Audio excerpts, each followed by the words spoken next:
चलो आज मनरेगा योजना के बारे में थोड़ी सी बात कर ली जाए। इसमें कई बार आपने अखबारों में देखा होगा या गांव में ऐसे इस तरह के विवाद आते रहते हैं कि एक ही परिवार के पति पत्नी के कार्ड बना दिए गए या बाप बेटे के कार्ड बना दिए गए, या एक ही परिवार था उसमें 2 या 3 लोगों के कार्ड बना दिए गए। तो जो मनरेगा अधिनियम है, महात्मा गांधी राष्ट्रीय ग्रामीण रोजगार जो एक्ट है, उसमें व्यवस्था ये है कि एक परिवार में एक ही जॉब कार्ड बनेगा और उस परिवार को 100 दिन के रोजगार की गारंटी दी गई है। लेकिन 100 दिन से अधिक काम उस अधिनियम के तहत नहीं दिया जा सकता है। लेकिन ऐसा कभी-कभी होता है जानकारी के अभाव की वजह से। परिवार का मतलब होता है पति, पत्नी और बच्चे। जैसे मान लीजिए अगर कोई पिता है, उसके बच्चे शादीशुदा हैं और वो अलग हो गए हैं, तो उनका भी अपना एक परिवार मान लिया जाएगा। लेकिन अगर शादी नहीं हुई है या शादी हो भी गई है और एक ही रसोई में खाना बनाकर खाते हैं सारे लोग, तब भी वो एक परिवार माना जाएगा। अगर लड़का बहू अलग हो जाते हैं तब वो दूसरा परिवार माना जाता है। तो ऐसे में एक परिवार में भले ही 4 व्यक्ति हों, 6 व्यक्ति हों या 8 व्यक्ति हों, अगर कार्ड उसमें एक ही बनेगा और अगर अलग हो जाते हैं तब वो परिवार अलग माना जाता है और अलग उसका जॉब कार्ड बना दिया जाता है। तो जो अधिनियम में व्यवस्था है उसमें यह है कि एक परिवार के पास एक ही जॉब कार्ड होगा। लेकिन गाँव में कई तरह की समस्याएँ आती हैं कि एक ही परिवार में 4-5 लोग काम करने वाले होते हैं, तो 100 दिन उनके लिए बहुत छोटा समय होता है। 4 आदमी अगर काम करने जा रहे हैं तो एक आदमी के हिस्से में 25 दिन ही का रोजगार आएगा। तो ऐसे में उस व्यक्ति को लगता है कि अगर हमारे घर में 2 कार्ड और बने होते तो शायद हम लोगों को ज़्यादा काम मिल जाता है।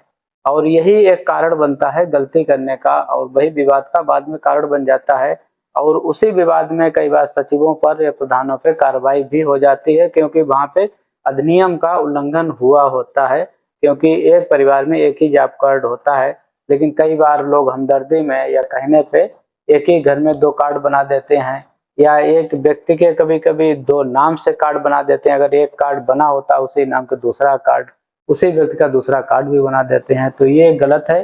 जो अधिनियम में व्यवस्था है कि 100 दिन का रोजगार मिलेगा, एक परिवार को मिलेगा। अगर परिवार में 4 सदस्य काम करने वाले हैं तब भी उसे 100 दिन का ही काम दिया जाएगा, ज़्यादा दिन का काम नहीं दिया जा सकता है। ये अगर नियम अधिनियम का जो उल्लंघन होता है तो सरकार उस पे पैसे की रिकवरी भी करती है और कार्रवाई भी करती है।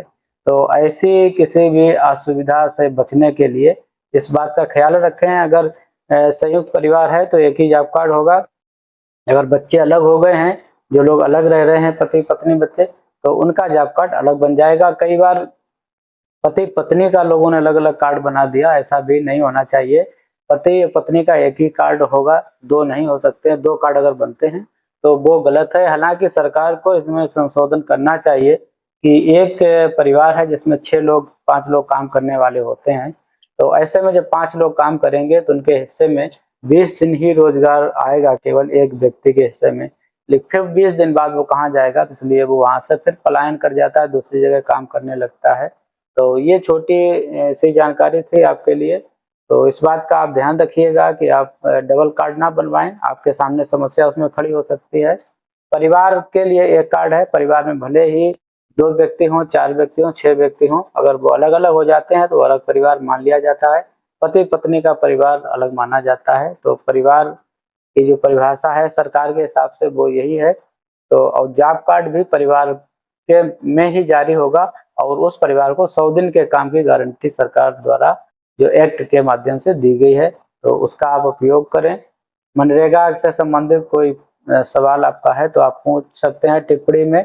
हमारे चैनल पे हमें पहली बार सुन रहे हैं तो हमारे चैनल को सब्सक्राइब कर लीजिएगा, वीडियो को लाइक और शेयर करिएगा लोगों तक।